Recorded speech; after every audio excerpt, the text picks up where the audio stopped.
जनतेसाठी सदैव तत्पर आम्ही मुरुमकर, आपले शहर आपल्या बातम्या।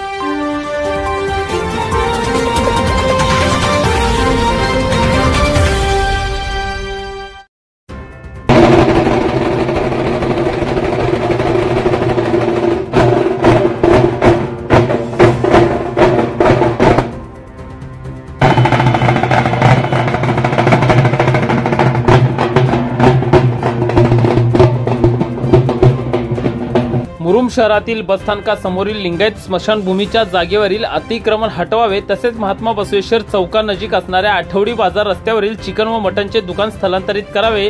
या मागणीसाठी दिनांक 9 ऑगस्ट शुक्रवार रोजी महात्मा बसवेश्वर युवक मंडळ व हिंदुत्ववादी संघटनांच्या माध्यमातून मुरुम शहरातील छत्रपती शिवाजी महाराज चौक ते महात्मा बसवेश्वर चौक मार्गे नगर परिषदेवर हिंदू जन आक्रोश मोर्चा काढण्यात आला।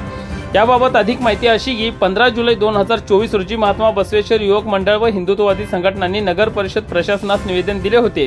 या निवेदनात शहरातील बसस्थानकासमोरील लिंगायत स्मशानभूमी अतिक्रमण मुक्त करावी, तसेच आठवडी बाजारातील चिकन व मटन दुकानांचे स्थलांतर करावे असे निवेदन मुख्याधिकारी सचिन भुजबळ यांना देण्यात आले होते। आठवडी बाजारात चिकन मटनच्या दुकानांमुळे मोठ्या प्रमाणात घाणीचे साम्राज्य पसरले आहे। कापलेल्या मांसावरील जंतूमुळे प्रचंड दुर्गंधी होत आहे। याशिवाय जवळच रुग्णालय तसेच जिल्हा परिषद शाळा असल्याने तेथून रहदारी करणाऱ्या पादचाऱ्यांना, महिला तसेच शाळेतील विद्यार्थ्यांना तेथे असणाऱ्या असंख्य कुत्र्यांच्या तावडीतून थोडक्यात बचावाचा पवित्रा घेत मार्ग काढावा लागत आहे। यामुळे महिला व विद्यार्थ्यांमध्ये भीतीचे वातावरण आहे।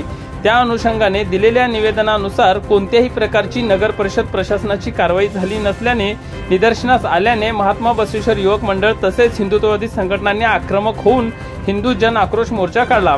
मोर्चा नगर परिषदेजवळ आल्या असता नगर परिषदेचे मुख्याधिकारी सचिन भुजबळ यांच्यासह सर्व अधिकारी यांनी आंदोलकांशी चर्चा केली। यावेळी आंदोलकांनी आक्रमक भूमिका घेतली। हिंदू धर्मियांचा पवित्र श्रावण महिना सुरू आहे, त्यामुळे येत्या रविवारी कोणत्याही परिस्थितीत आठवडी बाजार दिवशी दुकाने बंद नाही झाल्यास ती दुकाने आम्ही बंद करू, तसेच त्या दुकानांना तात्काळ तुम्ही स्थलांतरित करावे। याशिवाय 17 सप्टेंबर 2024 मराठवाडा मुक्तीसंग्राम दिनापर्यंत आमच्या मागण्या मान्य न झाल्यास येणाऱ्या काळात यापेक्षाही तीव्र स्वरूपाचे आंदोलन करण्यात येईल, असे आंदोलकांनी इशारा देत मुख्याधिकारी सचिन भुजबळ यांना निवेदन देण्यात आले। यावेळी मुख्याधिकारी सचिन भुजबळ यांनी आम्ही मुरुमकर यूट्यूब चॅनलला प्रतिक्रिया व्यक्त केली। आपला महाराष्ट्र शासनाचा एक निर्णय आहे, ज्यानुसार 1 जून पासून 30 सप्टेंबर पर्यंत म्हणजे पावसाळ्याच्या काळामध्ये आपल्याला अतिक्रमण करता येईल। त्यामुळे यांचं जे निवेदन प्राप्त झाले आपल्याला त्या कालावधीमध्ये असल्यामुळे आपण आतापर्यंत त्याबद्दल कारवाई केली नाही, पण यापूर्वी आपण ते अतिक्रमण काढलेलं आहे, पूर्वी पण काढलेलं आहे, याच्यानंतर 30 सप्टेंबरच्या कालावधीनंतर पण काढू आपण।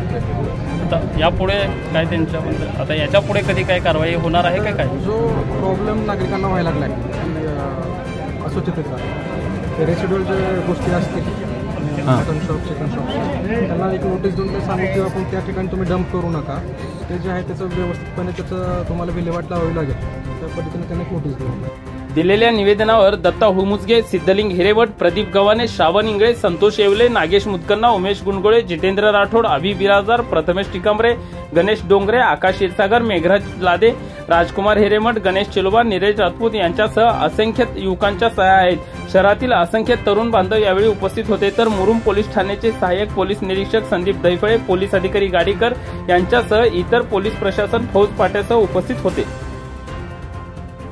इतर बातम्यांसाठी पाहत रहा आम्ही मुरुमकर, आपले शहर आपल्या बातम्या।